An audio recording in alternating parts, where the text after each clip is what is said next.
Episode number 21.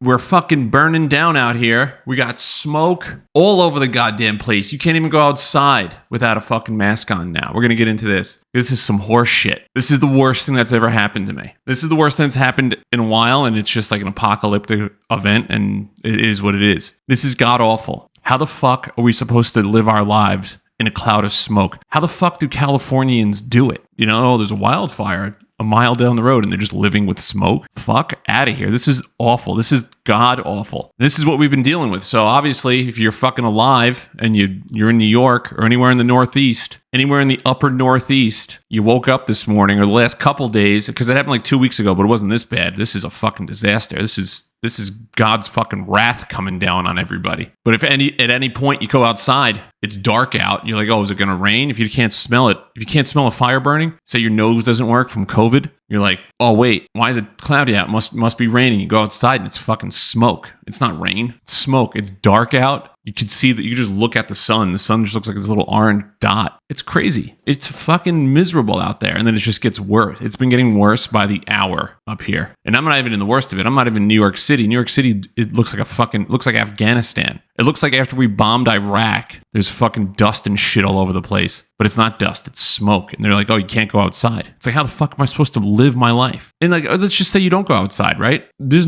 nothing is sealed. Like, houses aren't sealed shut. You're still going to be breathing in fucking smoke. So you're just living with smoke nonstop? Like, this is insane. I woke up this morning. So I went to bed last night. Obviously, the smoke's coming in last night. I'm smelling it. I'm not a fan of the smell of smoke. It smells good for like 20 minutes. And then I'm like, all right, like the campfire smell. Oh, this smells so good. It smells like a campfire. And then it gets on your clothes. It gets on your skin. You shower. You smell like it. It's not that much fun after like 20 minutes. So I go to bed last night, turn the AC on because I knew it smelled like smoke outside. Didn't really smell anything this morning, but I just noticed it was hazy. I'm like, here we go. Open the door. Whiff of fucking fire hits me in the face. Like, what are we doing out here? And it's not, the sun was up. Like, it wasn't cloudy. It wasn't dark yet, you know? And I'm just seeing all over Twitter, all over the news, everywhere we go, it's going to get worse. I'm like, what?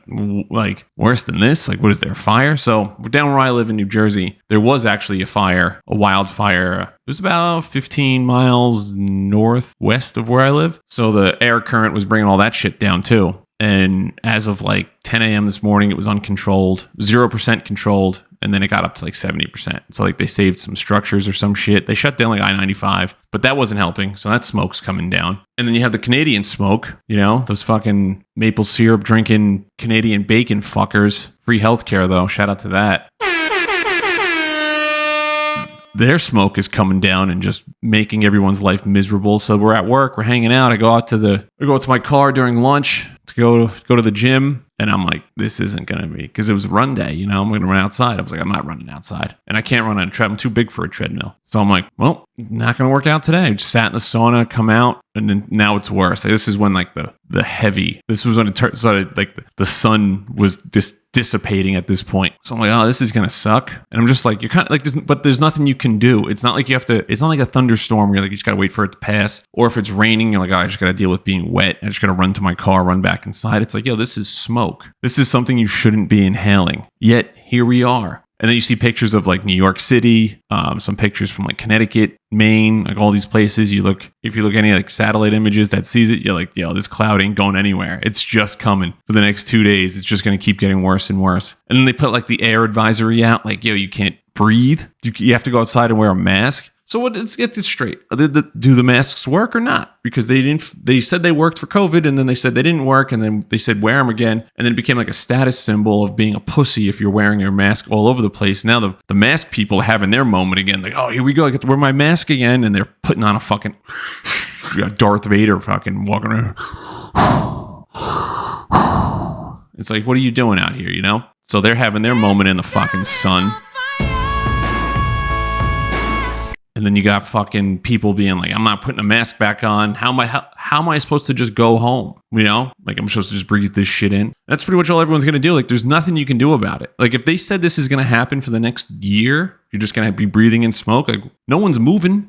You know what I mean? Like you're going to be stuck doing it. So like there's nothing you can do. So it's just one of these shitty things like Canada, put out your fires, turn your hoses on. Do us a favor, turn your hoses on and put out the fucking fire. That's what has to happen. That's what I'm calling for today. I'm saying, Canada, take all your free socialized medicine, your high tax rates and all this shit. Turn your fucking hoses on and put out the goddamn fire, because I'm sick of this already. Sick as a motherfucker of this. But the good news out of it, I guess the silver lining, is that we're sitting in our office today, and it's like you're just look, every time you look out the window, you see more smoke, and you're like, all right, whatever. And then they're like, I was like, well, we're gonna leave early.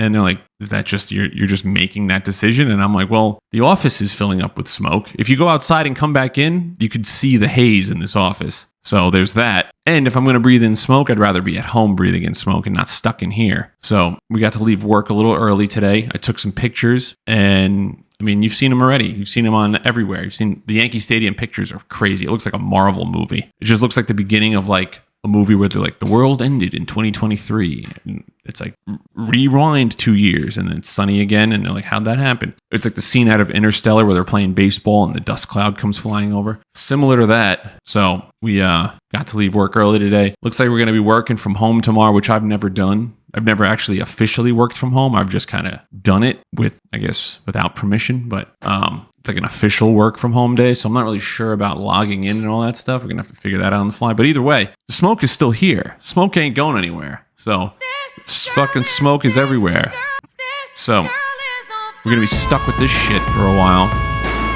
I feel like this is all the Canadians are doing up there. The Canadians probably don't give a shit. They're like, oh, well, it's only blown into America. Who cares? America, we share a continent, man. We're fucking neighbors down here. Yeah, we're kind of wild and we do a lot of crazy shit and we think we're the best, but they're probably up here just fucking...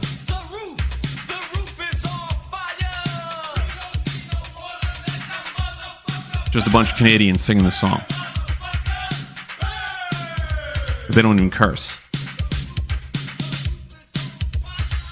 But now we're stuck with it. And it's like, yo, what are we doing? Are we done? Or is the smoke going to stop soon? Is what we're going with. All right, you come home, right? You're like, all right, we're going to send you home early. It's like, all right, well, smoke isn't at my house. It's not like I live fucking 600 miles away. Like, smoke is still here. So I come home and they're like, shut your windows. I'm like, why? It's already in here. Like, my house isn't insulated. Like, there's, you know what I mean? There's a draft. The AC is outside. It's going to be blowing cold air in from the outside. So my thought was, I'm like, open all the windows and just let the air pass through, because I think if the windows are all closed and the air is still getting in, you're just going to be breathing in stale air. So I'm like, I might as well have it moving, I guess. I don't know. Doesn't matter. Everything just smells like smoke and it's bothering me if you can't tell.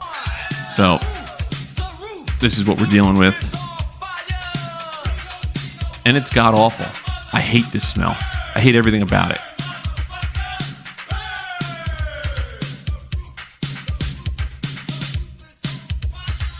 But while we're here, switching gears real quick to a little bit of different subjects so you don't have to hear me bitch and moan about this fucking smoke. I promised you guys last week, maybe it was 2 weeks ago now, because Memorial Day, 4-day weekends, sunburn, going to a wake, threw the whole schedule off, but we're going to change gears and we're going to continue our story about day one of basic training at 11 a.m. when my ass woke up for the first time and had no idea what was going on. So with that being said, little recap. This is going to basic training, day one or night one. We get there, we go to sleep at like 3 a.m. and you kind of just pass out and you wake up. It's 11 a.m. first day one and there's nothing going on yet. So just setting the scene. There's 50 dudes on bunk beds who have never really met before, sweaty, haven't showered, haven't slept, all doing this for the first time. And you're kind of just all looking around at each other like, what the fuck am I doing right now? Why are we not getting yelled at? Why are we, like, what's going on? There's no direction yet. And that quickly, you're waiting for like the first person to get out of bed to go take a piss. You're like waiting for this person to go. You know, like you don't want to be the first one, because if you don't want to move yet, because you move, the day might get started. The dream of your dream, you might wake up because you might just be dreaming this entire thing. So yeah, if I get out of bed, this is real. So of course, one person gets up, takes a piss, and it was like they were waiting. The MTIs, the military training instructors with the campaign hats, the big cowboy hats, they're waiting. They had to have been waiting for this, for us to wake up, because they came flying in. And it was like, get your ass out of bed now. Like, you have 10 seconds to get into the day room, which is like it's like the living room kind of, but it's just It's mostly just like a empty classroom and it has like couches you're not allowed to sit on. Get your ass in there now and everyone sit down. Like, and you're like, ah, shit. And then you don't do it in 10 seconds. So they make you go back to your bunk and do it again. And then you do it over and again. Probably did it about 10 times in a row before we got under 10 seconds. But you can't run and you can't like shove your way in there because like obviously we all have to get in there. So if I shove you out of the way and you fall, we're all going to have to go back and do it anyway. So we had to do that like 10 times before we actually got under 10 seconds. And then we're in there and it's like, here's how you're going to address me.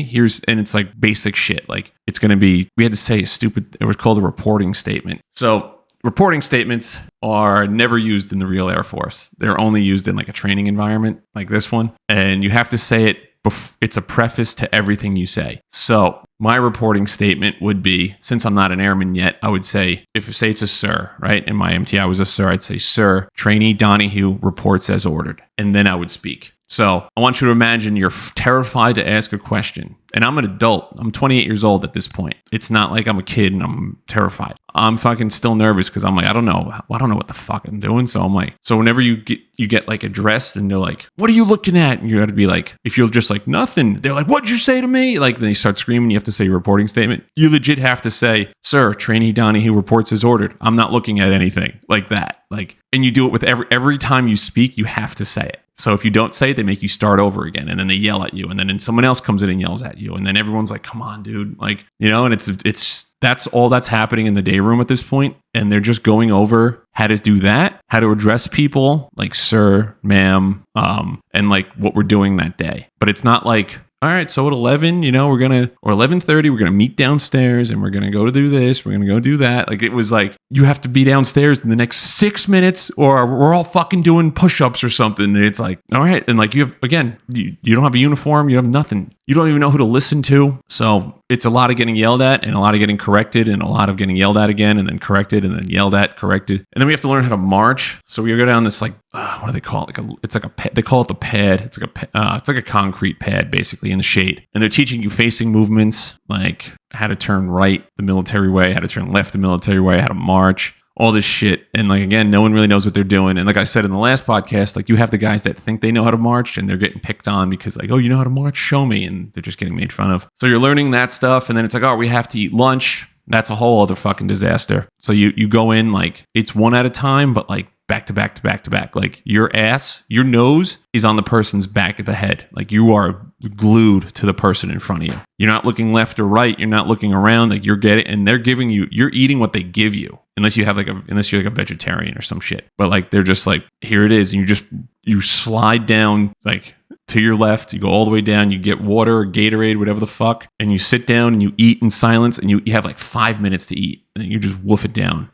The entire time you're getting yelled at though. So it's not like you're just sitting there hanging out. Like, you're getting fucking yelled at. So then you get up and you have to meet outside. And again, this is like day one. So you have no idea where to meet, what to do. You need a wingman everywhere you go. So everywhere you go, you need another person with you that's in training, and it has to be someone from your flight. And if they catch you by yourself, you get in a lot of trouble. And this is just because they can't keep them they used to, back in the day, you can Google it, like the 2013 Air Force scandal. The MTIs used to like sleep with the students. So like to prevent that, you go places with another person at all times because there's a slimmer chance of two people consenting to sex instead of one. So that's the thinking behind it. So again, you meet up outside, you're getting yelled at, and then we have to go march like 2 miles to go get it. It was like haircut. It's like all the point, haircut, medical, uniformed. And then you march back to eat dinner. And then you have like, they call it airman's time or some shit. What do they call it? I don't know. But it's pretty much, you're sitting in this day room again. So we're going to slow it down a little bit. So marching, again, I'm in the front because I'm tall. And it's like legit like left, right, left, right, left, right.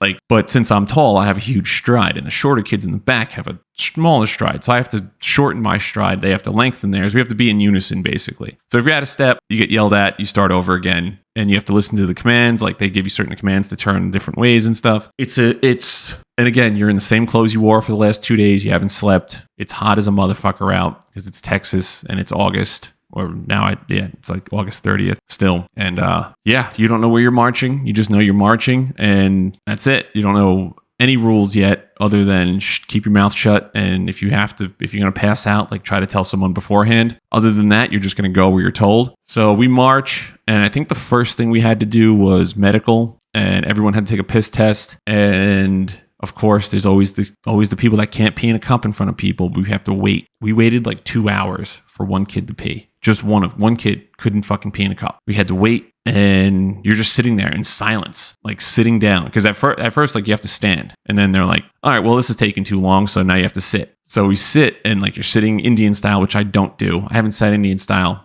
The only time I've sat Indian style in the last 35 years was in kindergarten and then in 2016 in basic training. I don't sit Indian style. I'm too fucking tall. And again, it's uncomfortable. You're sitting and you're kind of like making small talk with the people next to you, trying to get to know each other because you're going to live with these people for the next 60 or 70 days or so. So like you might as well get used to it. And like the MTI is kind of letting you talk a little bit, and you can ask like questions, but at that point you're just kind of learning as you go. The kid finally pees. We get up, we get formed up in our formation. We start marching back. It's dinner time, and we missed our clothing to get our uniforms, and we missed haircuts, I think, because this one kid couldn't pee. So the MTI was pissed off at that point. We had to go. We ate dinner. Same thing. You're getting yelled at. Your fucking nose is into the back of the kid's head in front of you.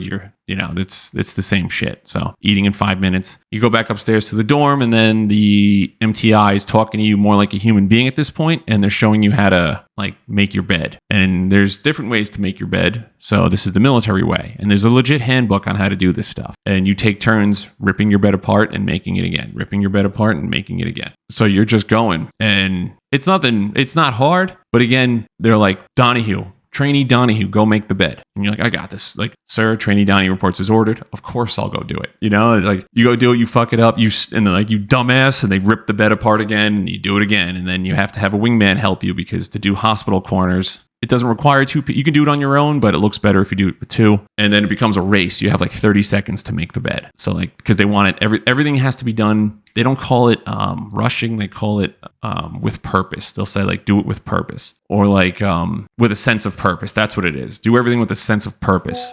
So the whole point behind that is like, you're not rushing. They can't say rush because you're going to fuck something up, but make sure you're doing everything in the most efficient way possible. Like don't waste any time. So like with a sense of purpose. So like we probably spent like an hour that night making our beds. And then they're like, all right, time to shower. And there's a whole routine.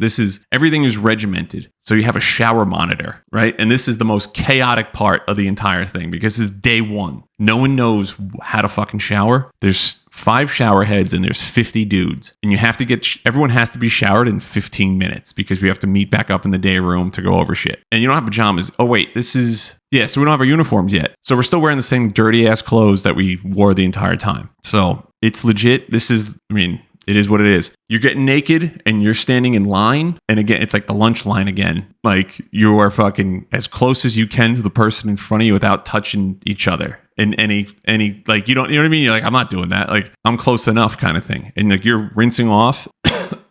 $5. You're rinsing off and you're running back out of the bed. Like you're in and out. And there's a shower monitor. And this person's job is to make sure everyone's showered in like the 15 minutes. So he's yelling at you to hurry up. And he also has to shower too. And you come out and you have to be like fully dressed by the time you come out of the bathroom. So like that's another awkward part because you don't have your uniform or anything yet. So I'm putting jeans and a sweaty shirt back on that I've been wearing all day or wearing the last 2 days. So it's disgusting. Then you have to report back to the day room. You have 10 seconds. It's like day room. When he says like day room, that means you have like 10 seconds. And he'll just yell it out. The MTI just yells it out to you. Day room. And you have 10 seconds. Everyone has 10 seconds. If you're not in there, you go back and do it again. Like, so that all happens. And then now he's talking to you like an adult. He's like, all right, here's the breakdown of what we're going to do each day. Here's your schedule. Here's who I am. Here's where I came from. Here's what to expect. Here's like medical number. Like here's what to do if you feel like you're going to die or you're going to pass out. Here's like how to raise your hand the correct Air Force way to like let someone know.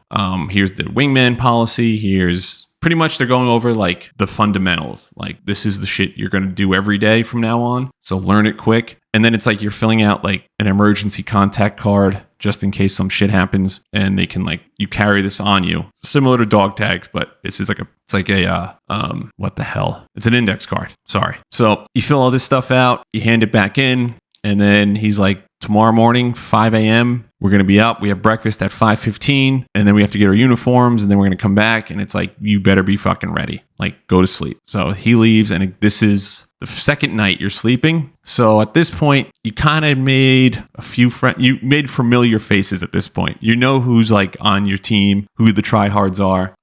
You're kind of getting the feel like, all right, we're all in this together. A little bit. I'm taking it's like 5% of that feeling, like we're a team. We're going to work together on this one. There's about 5% of that going on. It's still almost every man for himself. And it's like, all right, time to go to sleep. And then like remember I said the ECs, those people come back in. They're from like the basic trainees that are ahead of us. They come in and they're like, all right, everyone shut the fuck up, sleep. If you have to go to the bathroom, just get up and go and lay back down. Like no talking, none of this shit. So again, you hear a lot of sniffling, you hear a lot of crying. Not a lot. I'd say out of 50 people, say like 5 at most would be crying. Other people are talking. And you're just like, all right, you gotta go to sleep. But it smells because you're wearing the same clothes you've been wearing for the last 3 days. And you're just like, tomorrow's gonna suck. So I actually did pass out. I slept pretty good because I was so tired from the last 3 days. I just passed out. Like I was out cold. That 5 a.m. comes fast. Like it fucking comes at you quick. So I'm up and now this is all just running errands. Like you're just getting your uniform, but this is all again, you're marching. So you're getting yelled at. You march, get breakfast, you march to go get your uniforms. And this is a full fucking morning. This is 4 hours of getting your uniforms issued because they got to give you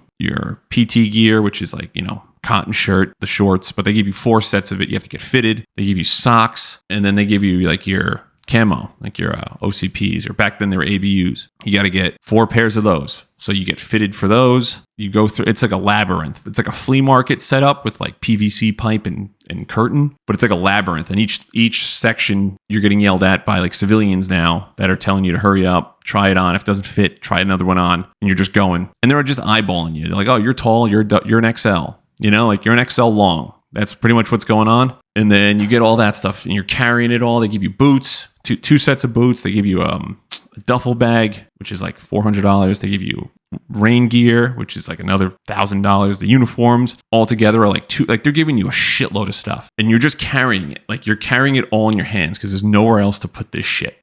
And you go, the only like downtime in this whole 4 hours is when you're getting your name tape made. So it has to say like, obviously U.S. Air Force, and it says your last name. And you have to go meet with like the little sewing ladies. It's a little sweatshop they have going on back there. And you got to spell your name out, and they double check it because if your name is spelled wrong, they have to redo it. So like you legit have to spell it out, and you're kind of watching. They're like the nicer people. Those people are actually pretty nice. So after that's all done, you walk through like it's kind of like a metal detector, right? But it's to make sure that you have all the stuff you have. So like you just walk through and it scans everything that's on you. So if you have too many items, it'll know. If you have too few items, it'll know. And of course, there's people that have too few, too many, and we're going through this chaotic thing. And then like you have to put your uniform on with your boots. You have to lace your boots up a certain way because the Air Force has a way to do everything. And you're putting your uniform on, you put your boots on, you get back in formation. You're like, all right, I'm feeling it now. Like you're like, I'm in the fucking military. I have a uniform. Actually, you don't have your boots yet. You're called sneaker weakers at this point. So you still have to wear your sneakers because you can only wear your boots for a certain amount of time and you have to break them in. So you're only allowed to wear them like an hour a day for the first day and then 2 hours the second day, third day, 3 hours. So we had to pack everything into our duffel bags. We're in sneakers, so we're called sneaker weakers. And that's how you identify like, oh, what week are those people in? And if they have sneakers on, it's like week 2. If they have like their name tapes made and like they're sewn on their uniforms, that's like week 4 or 5. And you can tell like the way they're marching, the way they carry themselves, like how far along they are. Because they literally like beat the shit. They beat this stuff out of you. So now we have to march back in our shoes. We have to drop all our duffel bags off upstairs and come back down for lunch. Again, yelled at the entire time. But now the uniform stays on.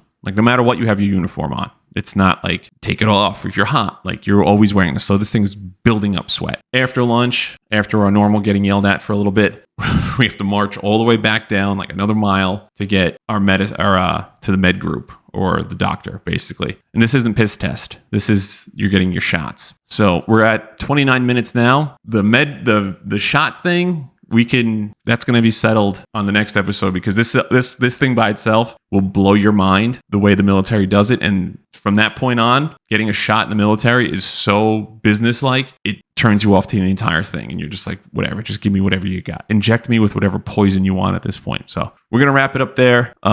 Again, fuck this goddamn smoke. I'm done with it. You got these fucking Canadians up there just jumping around. So fuck them. Hopefully the smoke dissipates soon. Brady's fine. I'm fine. It just smells like smoke, so it ain't cool.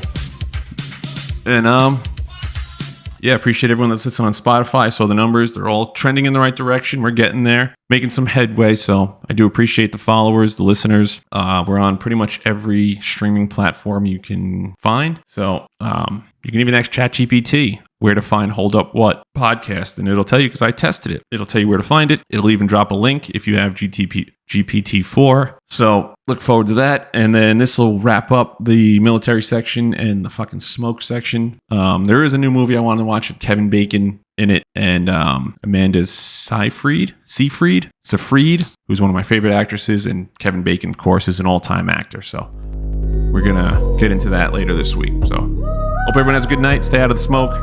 Go fuck yourself, San Diego.